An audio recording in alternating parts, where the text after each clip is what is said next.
Hello guys, welcome to my channel SBR রান্নাঘর। আজকে খুবই সুস্বাদু আর খুবই সুঘ্রাণে ভরপুর খেজুর গুড়ের পায়েসের রেসিপিটা আপনাদের সঙ্গে শেয়ার করছি। আমি যেভাবে খেজুর গুড়ের পায়েসটা রান্না করি, এভাবে খেজুর গুড়ের পায়েস রান্না করলে কিন্তু দুধে ছানা কেটে যাওয়ার কোনোই ভয় নেই, আর পায়েসের স্বাদও হবে পারফেক্ট আর ঘনত্বও হবে পারফেক্ট। তো কিভাবে আজকের খেজুর গুড়ের এই মজাদার পায়েসটা আমি রান্না করেছি চলুন তবে দেখে নেওয়া যাক। রান্নাটি করার জন্য প্রথমেই আমি এখানে 1.5 লিটার পরিমাণ দুধ নিয়ে নিয়েছি, আর এই দুধটাকে অনবরত নাড়াচাড়া করে ফুটিয়ে নিয়েছি। আর দুধটা ফুটে ওঠার পরে এখন আমি চুলার আঁচটাকে লোর থেকে আর একটু বেশি পরিমাণ রেখে দিব, আর আস্তে আস্তে করে এই দুধটাকে আমি জাল করে মোটামুটি 3 ভাগের 1 ভাগ শুকিয়ে নিব।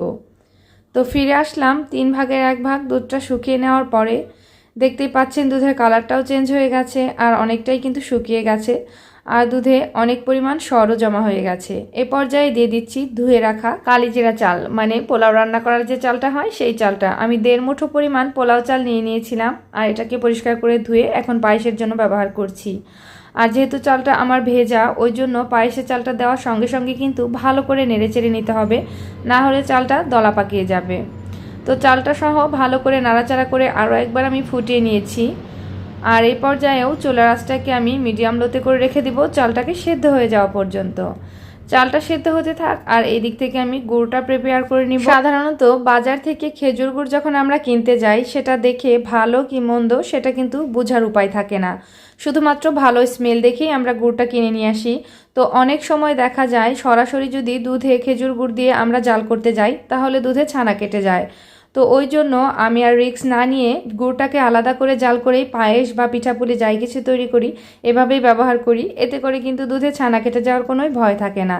তো আমি আমার প্রয়োজন মতো খেজুরের গুড় নিয়ে নিয়েছি, আর এর মধ্যে সামান্য একটু জল দিয়ে চুলার আঁচটাকে আমি লোতে করে দিয়ে আস্তে আস্তে এই গুড়টাকে আমি জাল করে নিলাম। আর যখন কিনা গুড়টা গলে সম্পূর্ণভাবে ফুটে উঠেছিল, এ পর্যায়ে গুড়টাকে আমি নেড়ে চেড়ে জাস্ট 2 মিনিট মতন জাল করে নিয়ে চুলার আঁচটা বন্ধ করে দিয়েছি। আর এরপর আরও একবার নাড়াচাড়া করে এটার উত্তাপও কিছুটা কমিয়ে রেখে দিয়েছি। আর এই দিক থেকে আমাদের পায়েসের চালটাও খুব ভালো করে সেদ্ধ হয়ে গেছে। তো পায়েসটা আরও একটু ঘন করে নিব, ওই জন্য আমি আরও একটু জাল করে নিব পায়েসটাকে।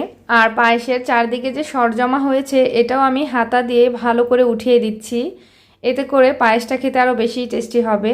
তো আরও কিছুক্ষণ জাল করে নেওয়ার পরে পায়েসের ছিট উঠে গেছে, মানে পায়েসটা যখন থকথকে হয়ে আসে তখন কিন্তু পায়েসের ওপরে ছোট ছোট যে বুদবুদ উঠতে থাকে, এটাই হচ্ছে পায়েসের ছিট। তো পায়েসের ছিট উঠলেই বোঝা যাবে যে পায়েস রান্না কিন্তু হয়ে গেছে। এখন আমি গ্যাস অফ করে দিলাম, আর পায়েসটাকে নেড়ে চেড়ে হালকা একটু উত্তাপ কমিয়ে নিতে হবে, কারণ এত গরম গরম অবস্থায় গুড় মিশিয়ে দিলে এতে করেও কিন্তু ছানা কেটে যেতে পারে। তো কিছুক্ষণ নেড়ে চেড়ে নেওয়ার পরে পায়েসের উত্তাপও কিছুটা কমে গিয়েছে, আর পায়েসটা কিন্তু অনেকটা ঘনও হয়ে গিয়েছে। এই পর্যায়ে আমি দিয়ে দিচ্ছি সেই জাল করে রাখা গুড়টা, আর গুড় দিয়ে ভালো করে নাড়াচাড়া করে এখন মিলিয়ে নিতে হবে, আর কোনোই কাজ নেই। আর আজকের পায়েস রান্নায় কিন্তু আমি কোনো প্রকার এলাচ বা দারুচিনি তেজপাতা কোনোটাই ব্যবহার করিনি, কারণ খেজুর গুড়ের স্মেলটাই অনেক বেশি ভালো লাগে আমার কাছে।